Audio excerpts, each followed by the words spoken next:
بسم اللہ الرحمن الرحیم۔ ناظرین گرامی، روزہ کے احکام شریعہ کے حوالے سے سلسلہ وار فقہی گفتگو کرنے کے لیے آپ کی خدمت میں حاضر ہیں۔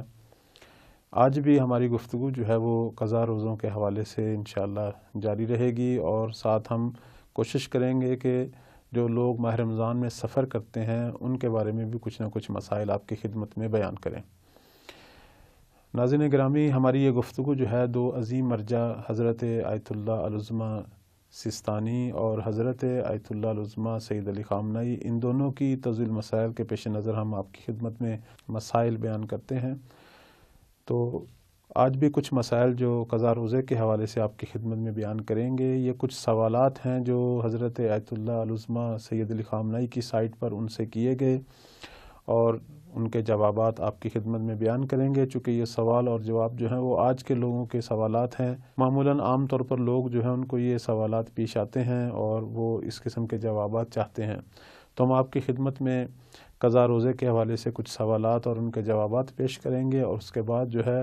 کچھ احکام جو ہیں وہ اس مسافر کے بارے میں کہ جس نے ماہ رمضان میں سفر کیا ہے اس کے اب کیا احکام ہیں روزے کے حوالے سے، اس حوالے سے بھی کچھ نہ کچھ مسائل آپ کی خدمت میں بیان کریں گے۔ سب سے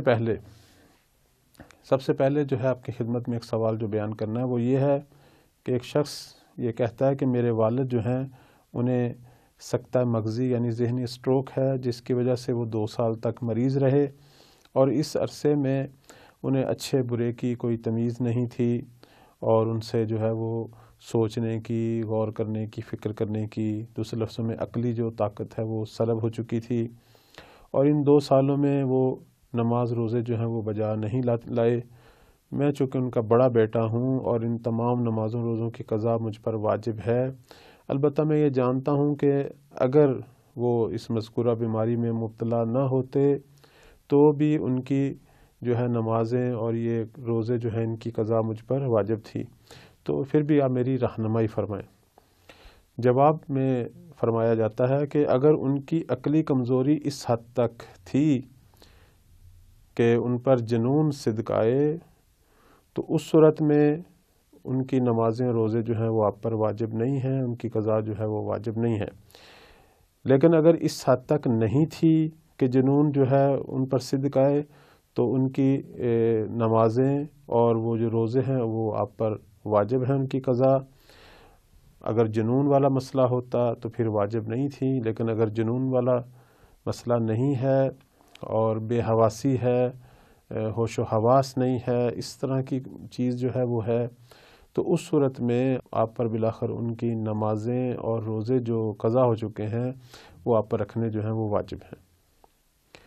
اسی طرح ایک سوال جو سامنے آیا وہ یہ ہے کہ اگر بڑے بیٹے پر اپنی قضا نمازیں اور روزے ہوں اور باپ کی بھی قضا روزے اس پر ہوں تو وہ کس کو مقدم کرے؟ آیا پہلے اپنے قضا روزے جو ہے وہ بجا لائے یا اپنے والد کے قضا روزے جو ہے انہیں انجام دے؟ جواب فرمایا جاتا ہے کہ اس میں اسے اختیار ہے کامل طور پر، وہ کسی کو بھی مقدم کر سکتا ہے، یعنی اپنے قضا روزوں کو بھی سب سے پہلے جو ہے وہ بجا لا سکتا ہے، اور اگر نہ تو اپنے والد کے قضا روزوں کو بھی پہلے بجا لا سکتا ہے۔ دونوں صورتوں میں اس کے جو ہے روزے صحیح ہیں۔ اسی طرح ایک سوال سامنے آیا کہ اگر بڑا بیٹا بالغ ہو یا نابالغ باپ سے پہلے مر جائے تو کیا باپ کی قضا نمازیں دوسروں سے ساقط ہے؟ یعنی بڑا بیٹا جو ہے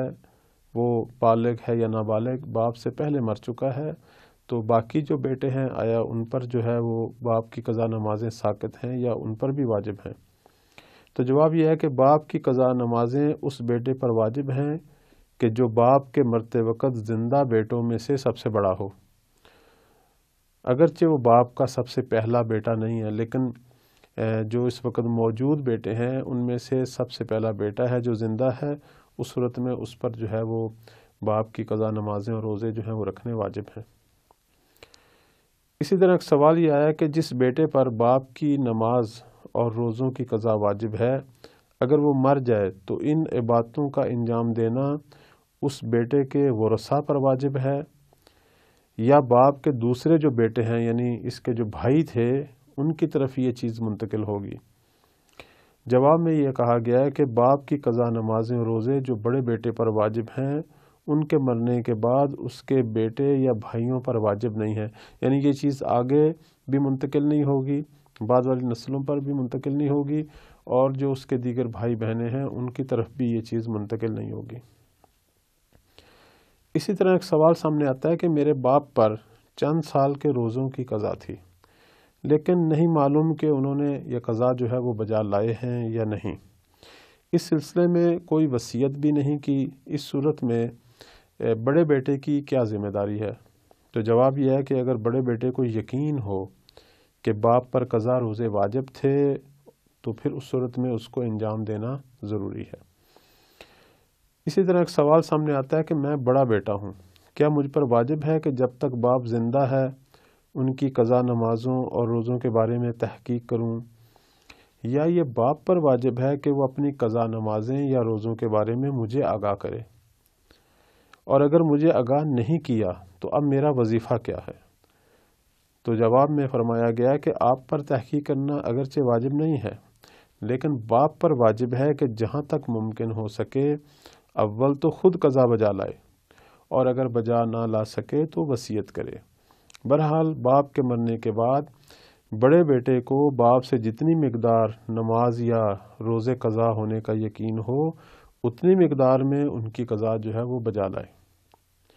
اسی طرح ایک سوال سامنے آتا ہے کہ اگر باپ کی صرف بیٹیاں ہوں تو باپ کے مرنے کے بعد کیا بڑی بیٹی پر ان کے قضا روزے واجب ہو جائیں گے؟ جواب یہ ہے کہ نہیں، بڑی بیٹی پر واجب نہیں ہوں گے،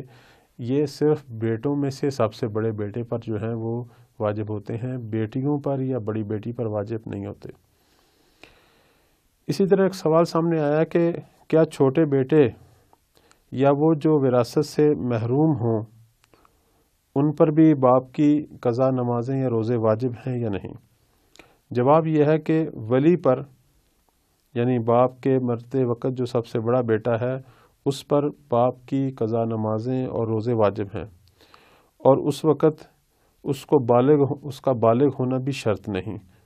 جس طرح وراثت کے لیے یہ شرط نہیں ہے کہ وہ بالغ ہو، اسی طرح یہ ذمہ داری کے منتقل ہونے کے لیے بھی اس کا بالغ ہونا شرط نہیں ہے۔ بس یہ جو نابالغ بچہ ہے جو باپ کے وفات کے وقت نابالغ تھا، جب یہ بالغ ہوگا تو اس پر باپ کے قضا روزے اور نمازیں جو ہیں وہ واجب ہو جائیں گی۔ اسی طرح اگر کوئی بیٹا باپ کی وراثت سے ممنوع ہوا ہے، محروم ہو گیا ہے، مثلا اس نے کوئی قتل کیا یا کوئی کفر کیا کہ جس کی وجہ سے جو ہے وہ وراثت سے محروم ہے، تو اس کے باوجود بھی اس پر واجب ہے کہ باپ کے مرنے کے بعد جو ہے اس کے قضا روزے اور اس کی قضا نمازیں جو ہیں وہ بجا لائے۔ اسی طرح ایک سوال سامنے آتا ہے کہ اگر کوئی شخص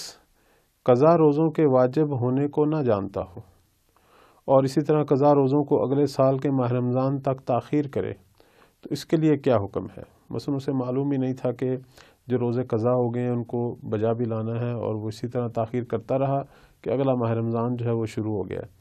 تو فرماتے ہیں کہ اگر اگلے ماہ رمضان تک قضا روزوں کو تاخیر کرے تو اس صورت میں جو کفارہ بنتا ہے ہر روزے کے بدلے میں وہ ضرور ادا کرے، یعنی ایک مد جو ہے دوسرے لفظوں میں 750 گرام ہر روزے کے بدلے میں پکا ہوا کھانا یا گندم اور جو کی شکل میں جو ہے کسی فقیر کو دے، لیکن پھر بھی اس پر قضا روزہ جو ہے وہ ساقط نہیں ہے، ماہ رمضان کے گزرنے کے بعد پچھلے ماہ رمضان کے قضا روزے جو ہے وہ ضرور رکھیں۔ اسی طرح ایک سوال سامنے آتا ہے کہ جس نے ماہ رمضان کے روزوں کی قضا بجا لانے میں کوتاہی کی ہو اور اب کسی بیماری کی وجہ سے روزے نہیں رکھ سکتا تو اب اس کے لیے کیا حکم ہے؟ فرماتے ہیں کہ اگر قضا روزے رکھنے میں کوتاہی اور سستی کی ہے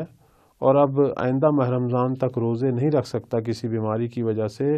تو ہر روزے کے بدلے جو ہے ایک مد طعام یعنی 750 گرام پکا ہوا کھانا یا گندم اور جو ہے وہ دے ہر روزے کے بدلے میں، اور جب بھی طاقت پیدا ہو اس وقت ان روزوں کی قضا کو ضرور بجا لائے۔ کفارہ دینے سے قضا ساقط نہیں ہوگی، کفارہ صرف وہ جو تاخیر ہو رہی ہے اس کا جرمانہ ہے، ورنہ روزہ اپنی جگہ پر موجود ہے، اسے جب تک بجا نہیں لائیں گے وہ ساقط نہیں ہوگا۔ اسی طرح ایک سوال سامنے آتا ہے کہ کیا قضا روزے کو ہم توڑ سکتے ہیں یا نہیں؟ تو جواب میں فرماتے ہیں کہ ظہر سے پہلے قضا روزے کو توڑنے میں کوئی حرج نہیں، لیکن ظہر کے بعد اگر ایسا کرے گا تو پھر کفارہ دینا پڑے گا، کہ جس کی مقدار جو ہے وہ 10 مطعام یعنی 10 دفعہ جو ہے وہ 750 گرام پکا ہوا کھانا یا گندم اور جو ہے وہ اسے دینی پڑے گی، اور 10 فقراء کو دینی پڑے گی، اور ہر فقیر کو 1 مد جو ہے یعنی 750 گرام جو ہے وہ دینا پڑے گا۔ اور اگر وہ یہ 10 فقیروں کا طعام بھی نہیں دے سکتا تو پھر 3 دن تک جو ہے اسے کفارے کے طور پر روزے رکھنے پڑیں گے، اور بنا پر احتیاط روزوں کو بھی پھر تسلسل سے رکھے، یعنی 3 دن مسلسل رکھے، اس کے درمیان جو ہے وہ فاصلہ نہ ڈالے۔ تو ناظرین گرامی، یہاں تک ہماری جو ہے وہ قضا روزوں کے حوالے سے جو گفتگو ہے وہ ختم ہو چکی ہے۔ ہم نے جیسے کہ شروع میں عرض کیا تھا کہ ہم کچھ نہ کچھ احکام جو ہیں وہ مسافر کے حوالے سے بیان کریں گے، تو ٹائم کی قلت کی وجہ سے ہم تفصیل سے تو بیان نہیں کریں گے، لیکن ایک اشارہ کرتے چلے جائیں گے تاکہ آئندہ پروگرام میں اس موضوع کو تفصیل سے بیان کریں۔ مسئلہ جو ہے وہ اس طرح ہے کہ جس مسافر کے لیے سفر میں 4 رکعتی نماز جو ہے وہ 2 رکعت ہو جاتی ہے، کہ وہ اسے 2 رکعت کی شکل میں پڑھتا ہے، تو وہ اس سفر کے اندر روزہ بھی نہیں رکھ سکتا۔ یعنی اگر ماہ رمضان میں سفر کر رہا ہے تو ایسا سفر جس میں 4 رکعتی نماز 2 رکعت کی شکل میں قصر کی شکل میں اس نے پڑھنی ہے، تو ایسے سفر میں جو ہے وہ روزہ بھی نہیں رکھ سکتا۔ لیکن وہ مسافر جو کثیر السفر ہے یا اس کا سفر اس قسم کا ہے کہ اب اس پر نماز قصر کرنا واجب نہیں بلکہ وہ پوری نماز پڑھنا جو ہے اس پر واجب ہے۔ بعض سفر ایسے ہوتے ہیں کہ جہاں پوری نماز پڑھنی پڑتی ہے، مثلا وہ آدمی جس کا پیشہ ہی سفر ہو، کثیر السفر ہے، یا کوئی شخص جو ہے کسی گناہ کے لیے سفر کرے، کوئی ناجائز کام کرنے کے لیے سفر کرے، تو چونکہ یہاں وہ نماز بھی پوری پڑھ رہا ہے تو اس صورت میں روزہ بھی رکھے گا۔ تو یہاں تک جو ہے گفتگو ہماری قضا روزوں کے حوالے سے ختم ہو چکی ہے، اور آخر میں ہم نے مسافر کے حوالے سے بھی حکم بیان کیا ہے۔ آئندہ پروگرام میں انشاءاللہ ہم مسافر کے روزے، یعنی وہ شخص جو ماہ رمضان میں سفر کر رہا ہے، اس کے روزوں کے کیا احکام ہیں اور اس کی کیا صورتیں ہیں، اس پر انشاءاللہ تفصیل سے آپ کی خدمت میں مسائل شریعہ جو ہے وہ بیان کریں گے، اس دعا کے ساتھ کہ اللہ تعالی ہماری اس مقدس مہینے میں عبادات اور بالخصوص روزہ جیسی عظیم عبادت کو صحیح معنوں میں ہمیں انجام دینے کی توفیق دے، اور وہ بھی اپنی بارگاہ میں جو ہے وہ قبول و منظور فرمائے۔ والسلام علیکم ورحمۃ اللہ وبرکاتہ۔